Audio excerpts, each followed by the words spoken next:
Well, now, how did you actually come to, as the IRB, to set up the Irish Volunteers Well, in 1913? I saw plainly that Carson was opening the door.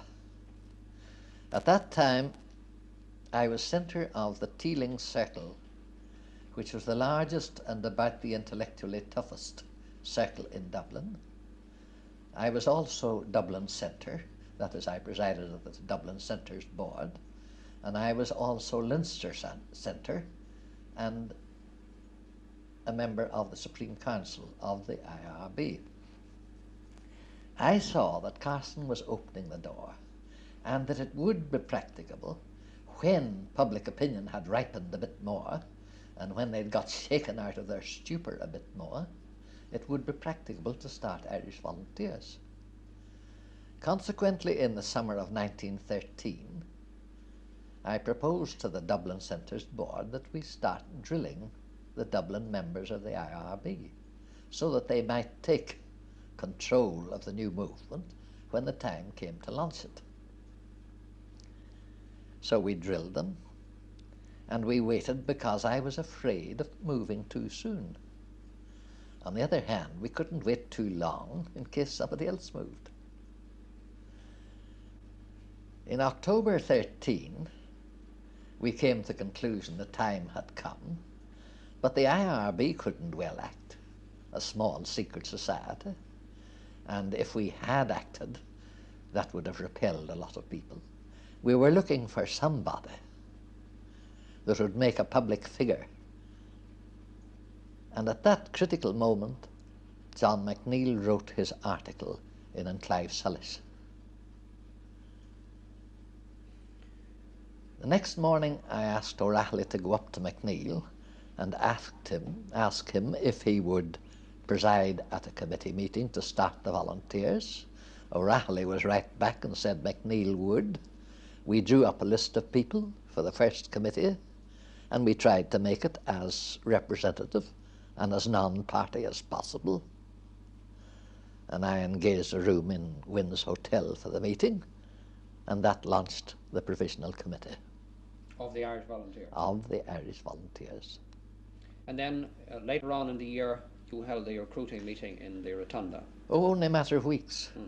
That was, I can't remember the exact dates just at the moment, but the Provisional Committee was only in being 2 or 3 weeks when we held the Provisional. And the Redmondite attitude then was completely hostile. At that time, the use of the Mansion House was in the gift of the Lord Mayor. I went to the Redmondite Lord Mayor and asked for the Mansion House and was refused. So then we went to the Rotunda, and the Rotunda Rink was the biggest hall in Dublin. It held about 4,000 people. And we issued our advertising and prepared our manifesto.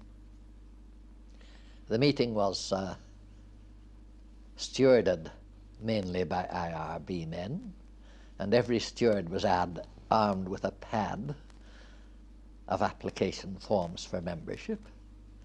And we got over 3,000 signed that night. The meeting was packed out. The Rotunda Gardens outside the hall were packed out, and right into Cavendish Square the traffic was stopped. How was it, Mr. Hobson, that the authorities at the time in Dublin made so very little effort to stop you, or none at all, in fact? Well, they were rather taken by surprise, but principally I should think because, having been afraid to tackle the Carsonite movement, they could not very well do very much about us. What was the role that McNeill, who was to play such a great role later on in 1916, it seems to me that he might have been just a figurehead. Was he more than that? Oh, very much more than a figurehead. Very much more indeed. As a matter of fact, McNeill's services to the movement were far greater in the early stages. He was a wonderful chairman. He had a conciliatory manner. He never made enemies. He could throw oil on any waters, however troubled. And without McNeill, I don't think we could have kept the Provisional Committee together. What were the different elements on the Provisional Committee which had to be kept together? Well, there were a number of IRB men.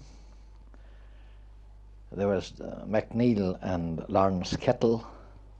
The secretaries, John Gore, the treasurer, were followers of John Redmond.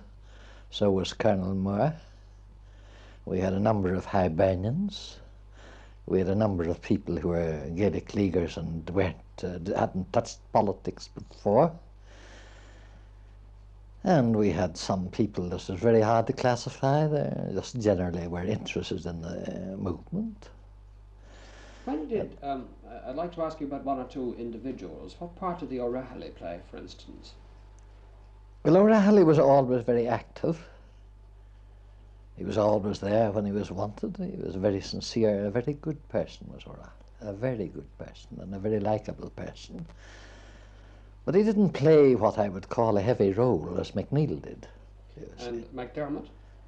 Well, MacDermott in the early days, you see, he was one of the IRB men, but he wasn't very well known. He attended meetings, but he didn't take any very active part. Of course, MacDermott was crippled, you see. He had been crippled by polio. It was a tragic case because he had been a very active youth.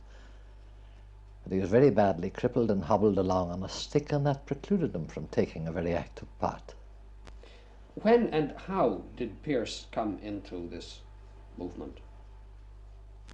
Well, Pearse was a follower of John Redmond in 1912, spoke at a public meeting of Redmond's in O'Connell Street. In 1913, I swore him into the IRB. After the volunteers had started, he was not a member of the IRB until the volunteers had been going some time.